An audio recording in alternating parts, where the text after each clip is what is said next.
Maintenant, on est rendu à Sévaré, en banlieue de Mopti. Et c'est le pit stop, dans le fond. Ravitaillement. Pas de danger, je regarde. Y a pas de problème.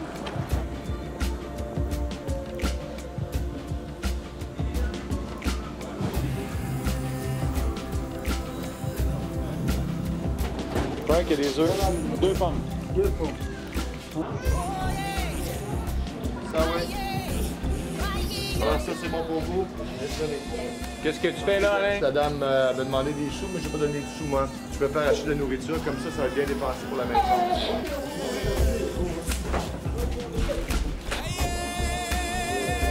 C'est moi, ça. Madame. Oh. Plaisir.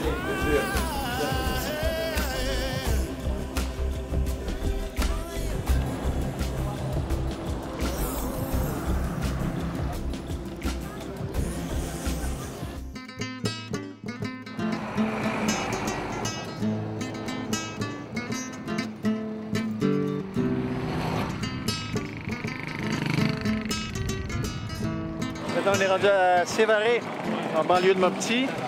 Et c'est le pit stop, dans le fond. Ravitaillement.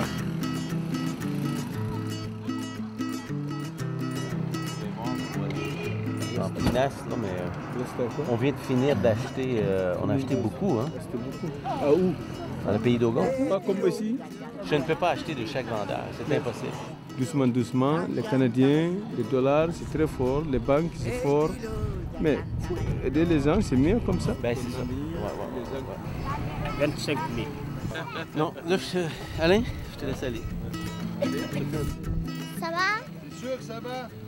Il voudrait des biscuits. Des biscuits? Oui. Il n'y a pas de biscuits. Pas de biscuits. Pas de biscuits. Eh non. 3 pour 10, c'est beau? Ça te va? Oui. C'est beau? OK. Est-ce que tu en as une autre comme celle-là? Il n'y a pas.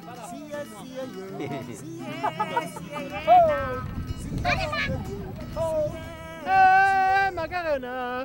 Macarena, Macarena, Macarena! Macarena!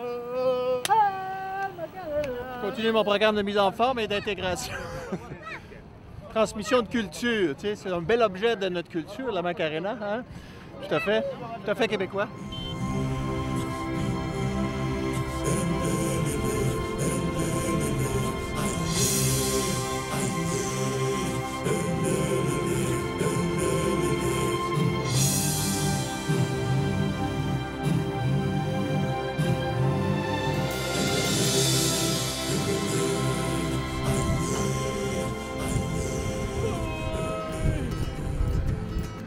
J'ai dormi comme ça.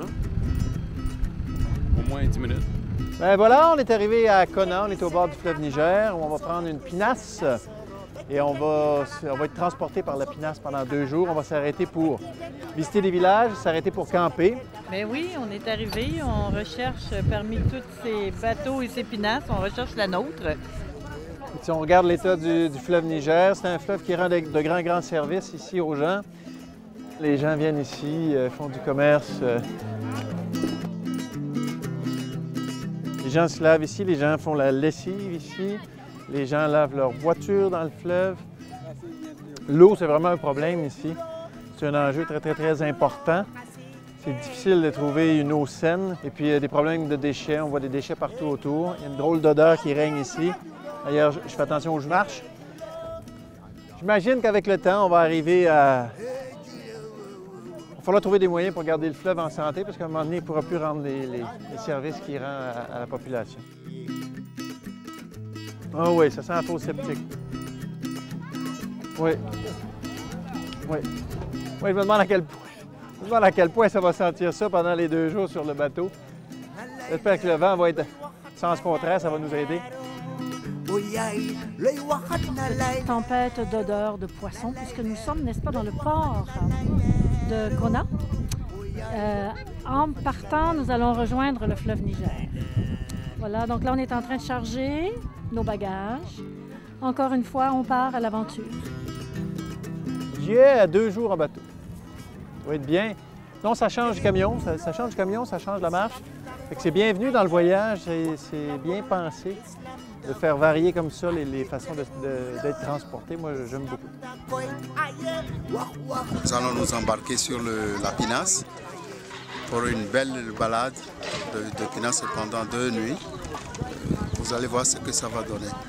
Merci. Et ça me donne la passion de voyager comme ça avec la pinasse et avec vous, c'est un grand plaisir. 2 jours extraordinaires. Tu vas adorer ça. Tellement de place. Alain, tu vas adorer ça, la pinasse. C'est extraordinaire, c'est confortable et tout. Il y a de la place.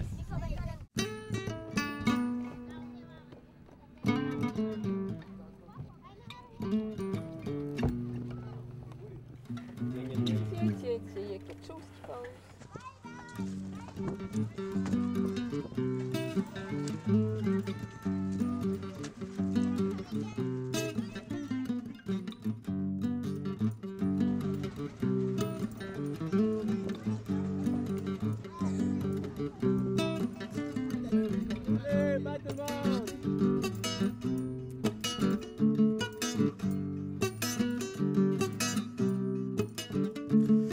Yamba basiru sisoko yamba bekiye.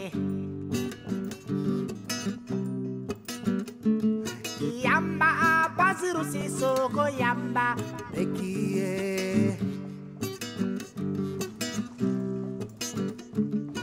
Yamba basiru sisoko yamba bekiye.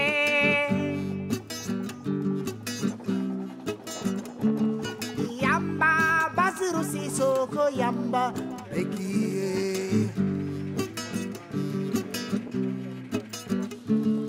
Bamako kaluma nyininga obela ni sorala.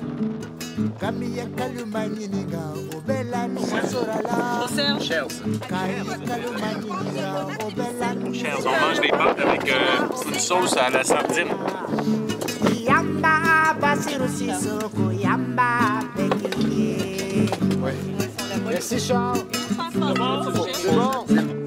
Yamba basiru sisoko yamba bekiye.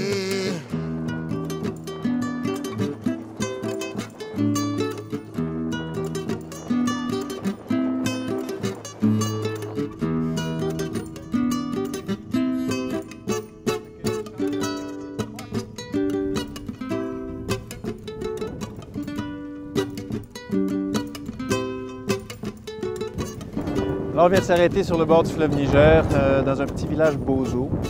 On en ignore le nom, même nos guides ne le savent pas. Bonjour, ça va bien? Ça va? François? François, bonjour. Et Togo. Ici, ça s'appelle comment? Ici? Itogo. Itogo? Ici? Oui? Itogo? Ah, c'est bon. Et lui, comment il s'appelle? Sam. Sam! Bonjour, Sam. Sam n'est pas jasant aujourd'hui. Non. Oui, le vent s'est levé, fait qu'il y a une petite tempête de sable, puis on se protège tous un peu le visage parce que ça fait beaucoup de petites poussières de sable. Ça va au village. C'est un village qui est accessible seulement par le fleuve. Il n'y a pas de route qui se rend ici. Donc les gens circulent en pirogue ou transportent des marchandises par les petites pirogues qu'ils ont ici. Il y a seulement quelques demeures. C'est étonnant de voir à quel point c'est petit comme endroit pour vivre. Dans le pays des Dogons, il y avait beaucoup plus de pierres, un peu de banco, du bois. On a vu beaucoup de murs en pierre, surtout qui cernaient les espaces de vie. Là, ici, c'est de la terre, banco, un petit peu de paille pour les toits. Puis encore, il n'y a pas beaucoup d'objets autour. Si on regarde comparativement à d'autres villages, il y avait toutes sortes d'outils. Là, il y en a, c'est vraiment... ils vivent avec presque rien. Et ça, c'est oui, voilà, cuisinière, toute petite, quelques chaudrons. Salut! Ça va? Oui, on va aller voir l'autre côté du village. C'est un village qui est sur la rive du fleuve. Puis on s'avance un peu, il n'y a presque rien. De l'autre côté, c'est vide. Donc de l'autre côté, c'est des champs. On voit les bêtes qui sont là dans le champ. Je viens de remarquer, parce que je suis grand, que le toit ici sert à sécher le poisson. Non, il n'y a pas grand-chose. On dirait un poulailler, parce qu'il y a des volailles dans le petit enclos qui est là-bas.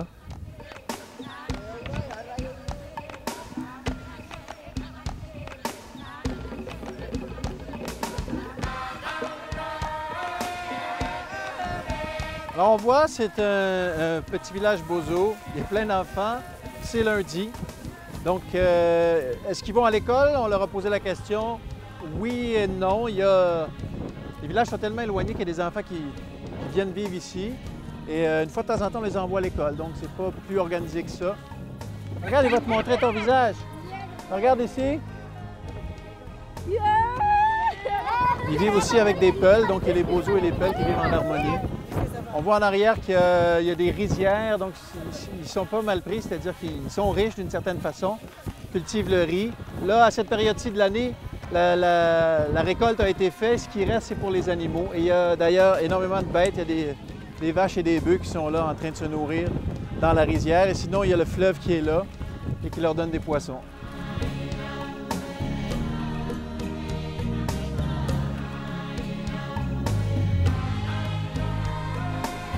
Alors, après une courte visite chez les bozos, c'est le temps de leur dire au revoir. On reprend la pinasse et on poursuit notre chemin sur le fleuve Niger. Au revoir, ma belle. Bye bye. Oui.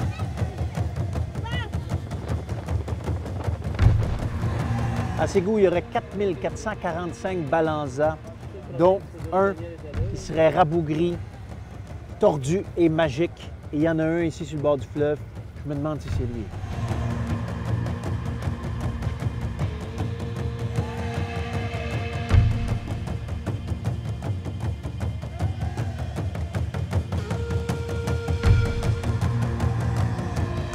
J'ai trouvé un groupe d'amis formidable, d'abord et avant tout.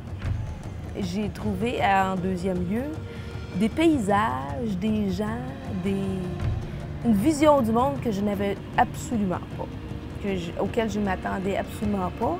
Et je n'avais pas vu aucune photo du Mali avant de venir ici, par choix personnel. Ça m'a permis de découvrir des tas de choses.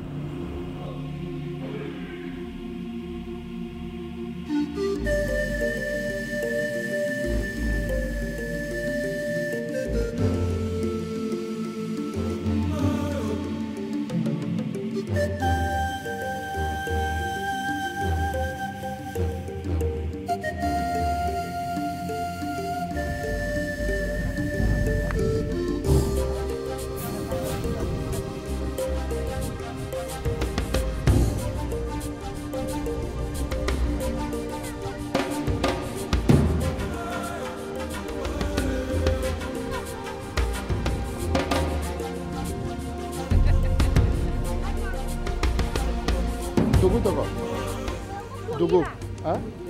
Toila. Hein? C'est le village de Toila. Toila. On a fait une halte pour chercher du poisson pour le souper.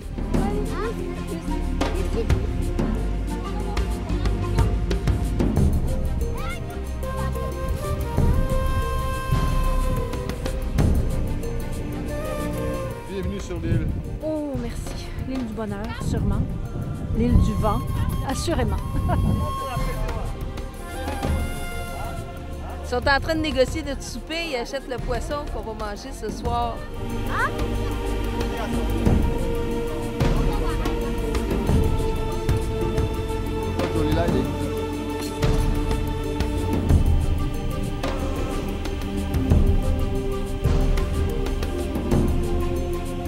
Alors, après quelques heures à naviguer sur le Niger, on a trouvé un endroit où planter nos tentes.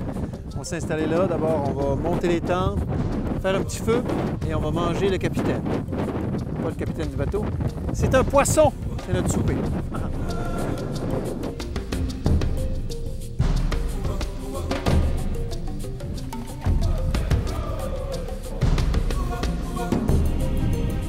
Mais top shape.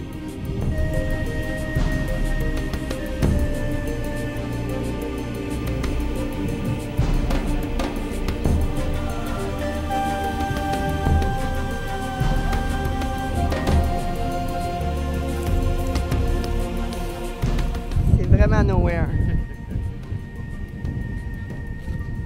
Rien par là, un petit village par là, un petit village par là. Le fleuve à perte de vue.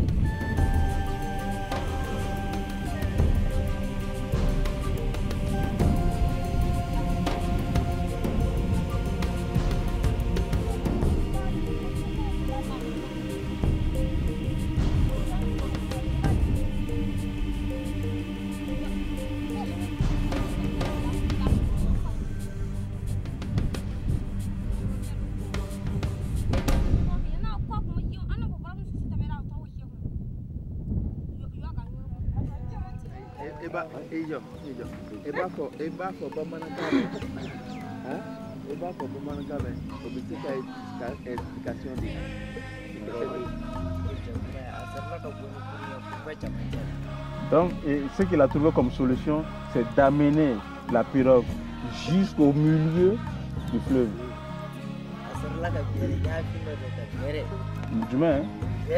Béré. Arrivé au beau milieu du fleuve, il a pris un gros bâton. C'est fini.